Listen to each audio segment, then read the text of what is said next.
හැමෝමද යාළුවනේ. ඔයාලා හැමෝම පරිස්සමෙන් ඉන්නව නේද? ආදරයෙන් එකතු කරගන්නව අපි දෙන්නගේ තවත් ලස්සන දවසකට.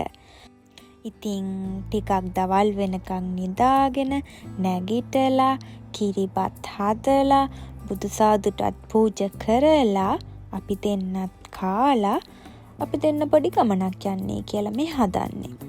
ඒකට අපි ඔයාලවත් එකතු කරගන්නවා. ඉතින් බලන්නකො මේ කොහෙද යන්නේ කියලා. දැනටමත් හැබැයි පොඩි විස්තරයක් ඔයාලා දන්නව ඇතිනේ. ඉතින් අපි අද යන්නේ ට්‍රේන් එකේ. විනාඩි 45ක විතර ටිකක් දුර ගමනක්. ඉතින් ට්‍රේන් එකෙන් බැහැලත් අපේ ඩෙස්ටිනේෂන් එකට විනාඩි 6ක් විතර පයින් යන්න තියෙනවා. ඉතින් මේ ටික අපි දෙන්නත් එක්ක මේ කයි එක ගහ යන ගමන්.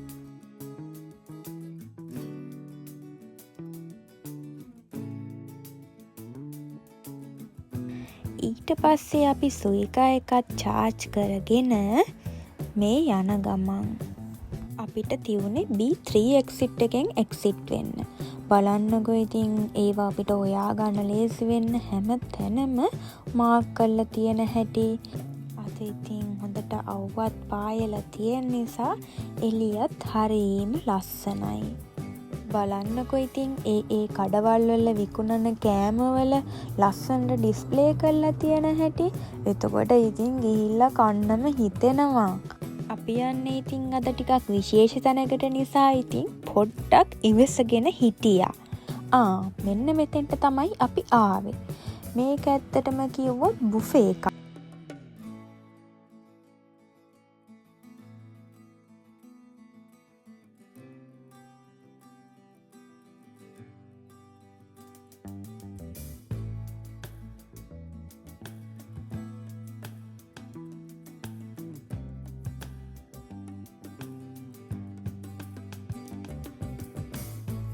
එක්කෙනෙකුට වෙන්නේ 2728යි. ඒ වුණාට ඒ ගානට වටිනවා කියලා මට නම් හිතෙනවා. බත්, පැස්ටා වර්ග, සුප්, ස්පැගති, ඊට පස්සේ ඩෙසර්ට් කෝන එක මේ හැම දෙයක්ම ඉන්ක්ලූඩ් වෙනවා මේ ගානට. ඉතින් ඔන්න දැන් කෑම බෙදා ගන්න තමයි යන්නේ. බලන්නකෝ ඉතින් මට වෙන අකර තැබ්බෙත් ඔයාලා. ඉතින් මෙතන තියෙන්නේ ගොඩක්ම හෙල්දි කෑම. බලන්නකො දැක්කහම රසයි කියලා පේනව නේද? පේනවා වගේම තමයි ඇත්තටම රසයි. ඉතින් හැම දෙයකින්ම ඉතින් චුට්ට බෙදා ගත්තා. ඊට පස්සේ මේ තියෙන සැලඩ් කෝන එක. මෙතන මමේ වර්ග. ඒ කියන්නේ ඇට තියෙනවා, තව බණ්ඩක්කා තියෙනවා, ටූනා තියෙනවා, බඩ ඉරිඟු තියෙනවා. තව එකක් කියන්න අමතකුණානේ. හැබැයි විනාඩි 90ක් ඇතුළත අපි මේ කන දේවල් ඔක්කොම කාලි ඉවර කරන්නත් ඕන. බලන්නකෝ ඉතින් මම බෙදාගත්තු ප්ලේට් එක. ඇත්තටම මේකේ තියෙන හෙල්දි කෑම විතරයි නේද? ඔයාලත් බලලා කියන්නකෝ. ඉතින් ඇත්තම කිව්වොත් ඔය බෙදාගත්තු ඔක්කොම මට කන්න බැරි වුණා. මේ ඉතින් පළවෙනි ප්ලේට් එකත් කාලා දෙවෙනි ප්ලේට් එක අනුභව කරන අපේ ආදරණීය හස්බන්ඩ්. මට කෑමවල වටිනාකම සහ බෙදාගත්තු කෑම ඉතිරි කිරීමේ ආදීනව මතක් කරමින් කෑම කන අපේ හස්බන්ඩ්. මේ තියෙන ඩෙසර්ට් කෝන එක. මෙතන පළතුරු වර්ග, තව එහා තිබුණා පුඩින් ඒවා. ඊට පස්සේ මම නම් වැඩිපුරම ආස උනේ මෙන්න මේ අයිස්ක්‍රීම් එකට. ඒකට වැඩිපුරම ආස වෙන්න හේතුව තමයි එයාලා එතනදි තමයි ඒ අයිස්ක්‍රීම් එක හදන්නේ. බලන්නකෝ ඒක හදන ලස්සන.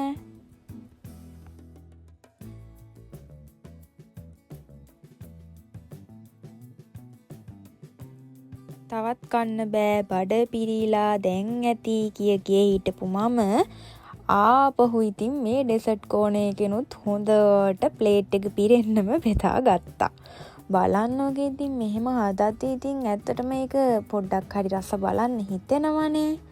ඉතින් එයාලා අපිට ඒක ප්ලේට් එකකට දාලා දෙනවා. ඊට පස්සේ එතන එහා තියෙනවා අයිස්ක්‍රීම්.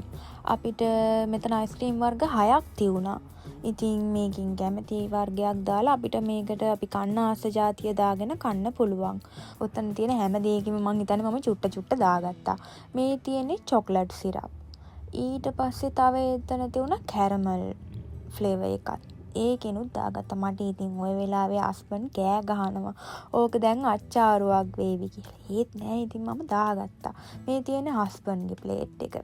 මේ තියෙන්නේ මගේ ප්ලේට් එක.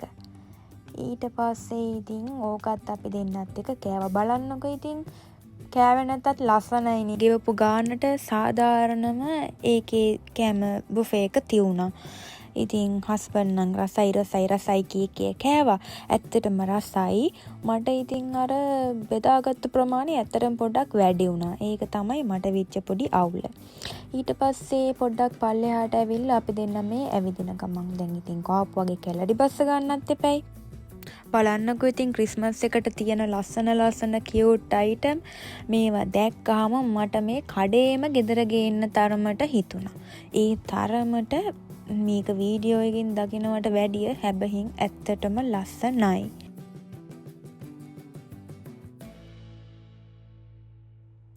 මේ ඉන්නේ බඩු තෝරන අතර ඉන්න මං.